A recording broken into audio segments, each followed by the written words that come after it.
Hello, everyone. Welcome to this week's episode of the Still Point podcast. I'm so excited to be here with you today.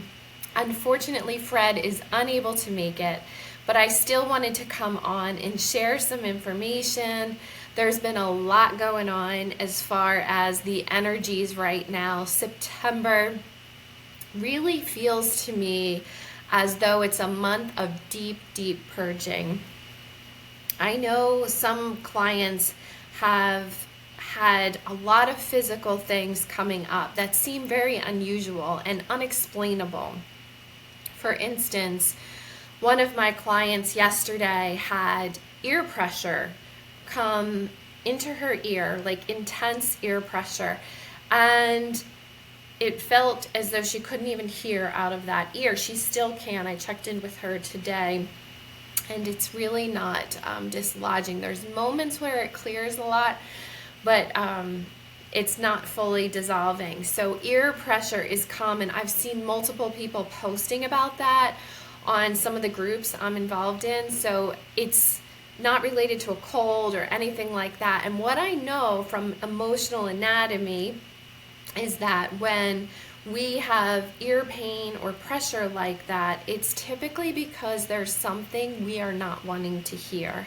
And it makes perfect sense to me because we just had a debate politically. There's just so much stirring around in the world that is really about exposing things we were never aware of. And of course, that's going to make you want to shut down. You're not going to want to hear those things because it's almost like cognitive dissonance. It goes against everything you've known to be true. And it's not easy. So I believe a lot of people are going to be having complications with their hearing or that pressure or the ringing in the ears. That's another thing you may experience. I've also had some clients that have a lot of back pain. Back pain is the feeling of support. So if you're having back pain, it may be that you're not feeling supported in your life in one way or another. And it helps to just come into the still point and reflect on what was going on in your life prior to having the pain. Of course, there's sometimes some physical reasons why we have this, or maybe it's a long time occurrence. But emotions are always at the root of whatever the experience is that we're having. So I invite you to explore your support system, what is going on that makes you feel unsafe, anything like that, typically with the back. And as you start to provide some of that security for yourself, you will notice that the pain eases up. And eventually you can clear it completely. If that's something you ever want help with, I dig deep. One of my clients calls me a spiritual detective because I like to investigate all the facets unique to you and come up with the root cause. It's just really important that we identify that root cause, because if we don't, then we can't cure it. So that's what's coming up for September. Another thing that's coming up is creativity. I've seen, even with my own children, things that they were really good at as a young girl. So for instance, one of my daughters was really good at poetry, another one songwriting, and it's just so interesting that recently they've come back into doing that again after many years without me even bringing it up. It just was like a nudge within where they have felt ready to tap into their innate creativity. So if you're finding that a passion of yours is showing itself to you and you're wanting to make more time for that, this is the month to do it. Some of the things that my daughter wrote and shared with me as far as her poems, I couldn't even believe it. And I knew she did them in a matter of 10 minutes. Like, she didn't sit there for very long at all. And it feels like it's something I should publish. So this is not just creativity, this is like your gift. It's coming up right now, so you will feel called to do certain things. Follow that trail and whatever it is, it may even be going to a class that someone invites you to and it really just resonates. There will be doors opening up as we lean in to the creativity that emerges from within. So that's another theme I am finding that is happening right now in September. So today I want to talk about the revision technique. Originally, I think this was shared by Neville Goddard. I haven't even done a lot of research on it because I had such a profound experience with the revision technique that I know it works. So I'm going to share that with you first. When my daughter got out of school in the spring, it was actually June, she came down with the flu or something pretty extreme, and she was like high fever, strong head cold, body aches, you name it. She had it all. Eventually this went in to bronchitis and then pneumonia. And so I was treating it with just natural supplements and some of the frequencies, and I was concerned when it went into the pneumonia. We were seeing some relief, but not full relief, and I just really felt it was important to get someone to listen to her lungs. I didn't want to chance the fact that they could be getting impaired and, in a way that would be unsafe for her. So I took her to have a doctor listen to her lungs. And we went to this appointment, and this doctor was extremely concerned about what possibly might be going on with her. And so there wasn't too much evidence to say that there was extreme situations, but she frightened the heck out of my daughter. She said to my daughter, it's likely you have blood clots in your lungs. You need to go to the ER immediately, have x-rays and all this work done just to see what's going on with you. Well, for those of you who know me, I'm not one for traditional medicine. So I was sitting there just taking it all in and checking in with myself, and I was feeling a strong no, this doesn't feel correct for her. But I kept it to myself. I went through with the exam, and we get out into the car. My daughter, who's 14 years old, she is losing it in the car. She's crying hysterically because she was so scared of what this doctor was saying. And I sat there for a moment, and I said, honey, just give me a moment. And in that moment, I checked in. And I thought, I don't really know what's going on, but I have a strong feeling that she's absolutely fine. And I wanted to change the present situation and the future, and even the past, because what had happened was pretty traumatic. And at that moment, I just knew. It doesn't even make sense. There wasn't even a voice that came in and said, go ahead, do this, like, you've got it.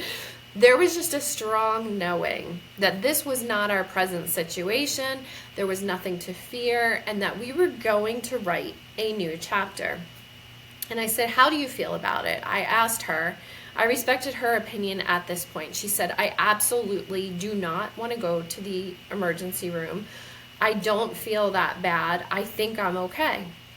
And I was feeling the exact same thing. So I call up my friend, who is a neighbor and a really amazing doctor, and I share all the symptoms and everything that she's had. And he was explaining, he's like, it's completely par for the course. I don't think that she has an issue. He's like, whatever you want to do, it's your decision, but I think you're fine not to go to the ER. So at that moment, I felt safe in both of our decisions, my daughter's and mine, to write the chapter exactly how I wanted to. And for me, it was going back to the past and revising what had just taken place. But before I could even do that, I had to envision the future. And the future was seeing my daughter absolutely making a full recovery very quickly, seeing her smile again, seeing her happy, seeing her going back to hanging out with her friends, because it had been a good 2 to 3 weeks that she was not even able to see her friends. She was really moving through a lot. And so I had this vision so clearly in what I absolutely knew, without a doubt, was going to be her future. And I had to bring that into the present and the past. So I first went to the past, and I rewrote that whole doctor's visit in my head. I had it go completely different, where they listened to her lungs. They said, "Oh, honey, you look, like you're just moving through the sickness that you had, and it looks like it's clearing. I would say give it another few days, hydrate, drink fluids, make sure you don't have a fever or anything like that, because it looks like, it's not an infection. And you're going to be fine. You're going to be absolutely fine." And then I saw my daughter with a smile on her face and how happy she was. And I brought that whole vision into the present, and I didn't even really share much with my daughter. She's sitting next to me in the passenger seat, and I said, "You're going to be absolutely fine. I just have a strong knowing that this is going to clear in the next few days, and there's going to be nothing to worry about." And I said, "How do you feel about just going home, getting on the sofa, maybe we'll watch a movie, and just put this behind us?" And she was like, "Absolutely." She's like, "That's what I want to do." So I took her home, and that's what we did. And wouldn't you know it, the next day, this had been 3 weeks that she was sick. The next day, she felt good enough to want to go out and hang out with her friends. I made her stay for another day in the house just to make sure she actually was clearing it. But she absolutely cleared pneumonia from her system, because I knew without a doubt that this was not going to be her story. And so I share this because this wasn't even my own story. I guess it was, because I'm the mom. And it was the story of a mom working with her daughter, moving through pneumonia. So it was my story. But imagine if it was just me with pneumonia. It would have been even easier, I think, to clear this, because I wouldn't have had any attachment. There's a little bit more attachment when it's your child, because you really want to make sure they're safe. But it was just so beautiful how that complete horrible episode was rewritten. And I know my daughter doesn't even think about it much anymore. That trauma didn't sink in, because we quickly were attentive to the situation, rewrote it, and then she had a fabulous outcome. I'm trying to think of another way to make it clear to you. I think one of the ways it's pretty clear is with the episode of Santa Claus. So if you've ever believed in Santa Claus as a child, and you've had all the magic surrounding that, it's just a beautiful existence that you have, believing in Santa Claus. And then there comes a day where someone tells you Santa Claus was never really real. And I remember that day. One of my neighbors spoiled it for me, and I didn't want to believe that. So I tried to cling on to the fact that no, he's lost it. Santa Claus absolutely is real. I want to have this magic more in my life. But eventually, I went back and realized that the past, which I had believed for so long, was never true. And my present became different because of that. And then my future was a life where I never went back to believing in Santa Claus or seeing any evidence that Santa Claus was real. And so that's, I feel, a very good example for you to see how something can be rewritten. That, life that you had no existence after you changed the assumption that you had, which is Santa Claus is not real. So it's really the assumption that gets changed and revised. And once that happens, the future's different. So this is your opportunity right now to rewrite anything. There's nothing. When I saw my daughter's health change that quickly, you can apply this to anything. So for instance, say you're looking for a life partner and you are feeling like, I'm never going to find one. It's been so long that I've been alone. Well, you can go back and you can actually see your past differently. And you can see that you had all these boyfriends or girlfriends in the past. And then you chose to walk away from them because you were no longer aligned with them. You can settle into a new knowing that that person's absolutely out there, and when the timing is perfect, he or she is just going to show up. And that will be what happens, because you will assume that that will be your truth. There will be no question or doubt in it as you visualize this person more and more, who this person might be, what the experience or encounter is going to look like with this person. The more you just allow yourself to be in that, you will attract that person. It's just magnetic. It's a law of a universe that that person is going to find his or her way to you. You can do it with money, you can do it with a job, you can do it with anything. It's really your energy. Everything's just energy.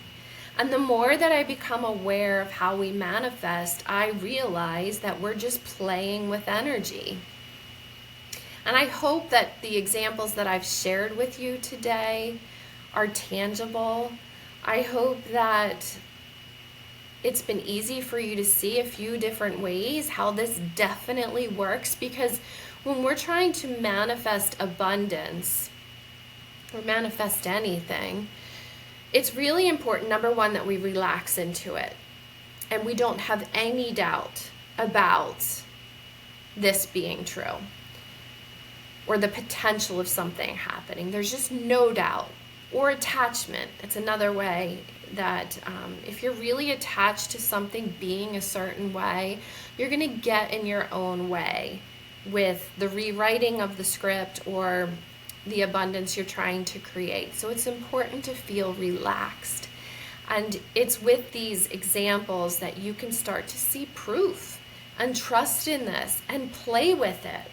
So start small. Do it with something where you don't have much attachment at all, because that's an example where you're going to see it happen quickly. And the more that you have examples of it working, the more you can keep revising and rewriting the future for yourself. So I'm so excited because this changes everything. We're living in a world right now where, I don't know about you, but every time I open up Facebook or some form of social media, I see people sharing their thoughts on something with the world, typically something they don't like. And it's great because it builds awareness, but it also can drain us, and it can also put us into like a feeling of victimhood, like, woe is me, this world's just terrible, why do we even bother? And it's the revision technique that gives you your power back. It allows you to change the actions you may have taken in the past. It allows you to change your programming, your conditioning. It allows you to dream again and wonder, and really to create anything you desire in this world. And the beautiful thing is, once you start to vibrate at that higher frequency, the old things that trouble you will not show up in your feed anymore. You're not even going to probably want to be on social media, because you're going to be out and about doing things you love, just being one with nature. You're not going to feel the need to numb or escape or spend time just like searching social media. That's something typically we do when we're not feeling so great and we're just bored. But when you start to raise your frequency, you want to do different things. You want to do exciting things. You want to be more creative. And your life will slowly start to change. This is the new earth coming in to your existence. And everything in the new earth is going to look brighter to you. You're not going to see the things that used to bring you down on a daily basis. You're going to see the silver lining of those things, or you're just not even going to see them, and you're going to see something better. People are going to show up in your life that are just going to align with who you are. You're going to have a connection, a feeling of being plugged in, and that's going to only continue to elevate your experience.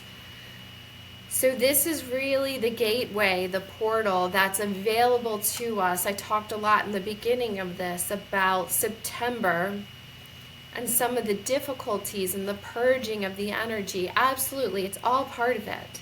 But the more that you go with the flow, and just if you're having a day where you feel like a lot's moving through you, just let it.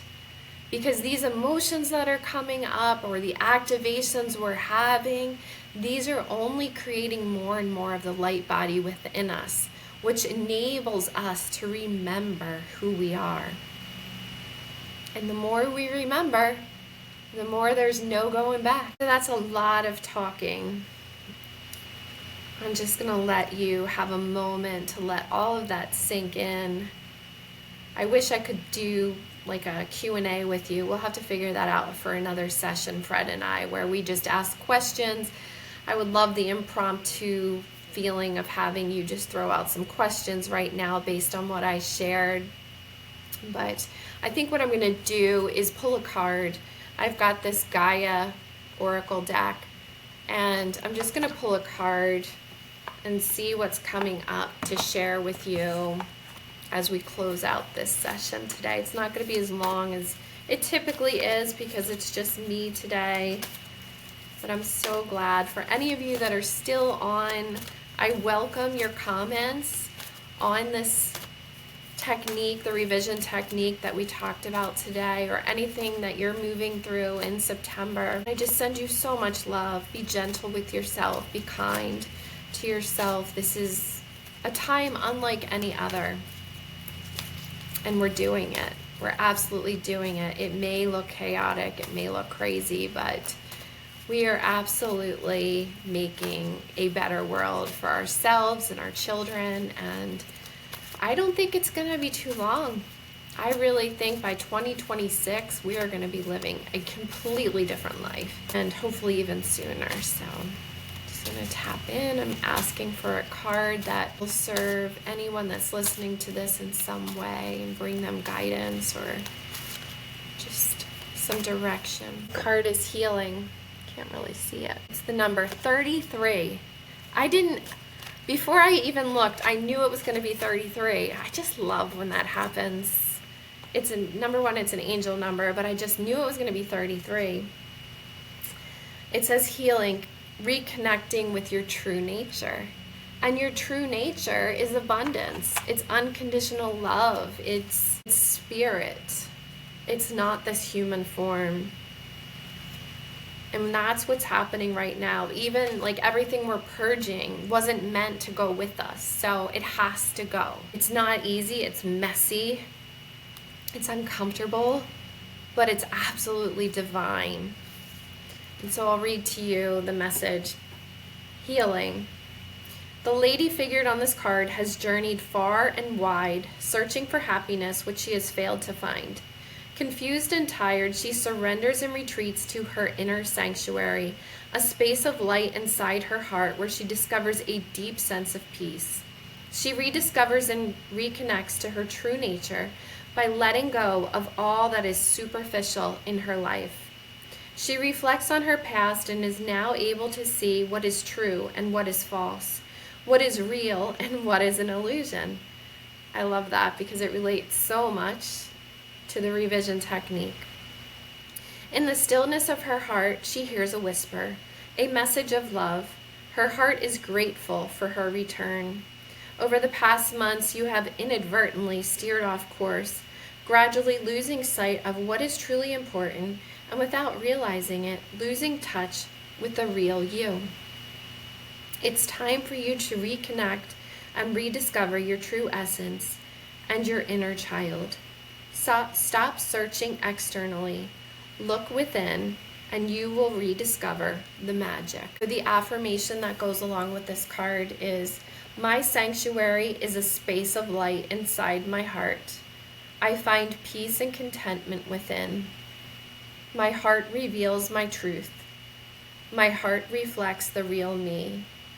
My heart guides me. I remember yesterday after reading my daughter's poem that she wrote very quickly, I said, how did you do that, honey? How did that come to you? And she said, Mom, I got out of my head.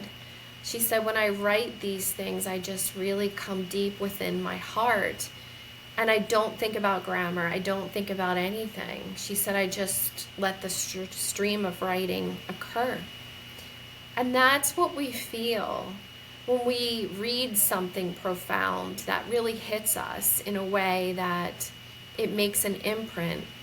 We feel the love within it. And so much of our lives are around rules. And it's, I'll share another example. My oldest daughter, who's in college now, she took one of her first English classes last year, and we did it together. She wanted me to just kind of be able to check her writing and guide her in maybe learning some of the ways that she could write better. And so it was a year of like us sharing a lot. I love to write, and I majored in journalism. So it was fun. It was really fun, and I could see how much she was growing. And this year, she didn't even reach out to me for her first few papers. She read them afterwards, and I said, honey, what has happened? Like, you're not nervous about this at all. You are just writing from the heart, and these papers you're writing are absolutely amazing. And she said, my teacher's just so chill about everything. He doesn't care. He just wants to hear our voice. And in just sharing her voice, she's also nailing the grammar and all of the things. It's all perfect. But she's not even thinking about it. It's just naturally happening because she's in the still point. And when you're in the zone, you perform optimally. So both of these examples are, that situation where they're performing without thinking, and it's beautiful. So I think it's really fun to reflect upon how by coming into that centeredness, that stillness within us, we can choose how to navigate our life, whether it's using the revision technique or coming into our heart. We can live a life that feels good to us, and that's really the goal. You want to look back on your life and you want to smile and remember those memories as feeling amazing and making a difference from a heartfelt space. So I think that's probably plenty for you to explore today. I'm so grateful for any of you that follow along and are still here. I hope this has provided some level of an activation for you. And I'm so excited to be back here again with Fred next week. I really miss you, Fred, and I am so excited for us to explore a fun topic. So if you have something you want us to explore, reach out to either one of us, and we will, on one of these episodes, definitely address it. Have a wonderful weekend. Namaste.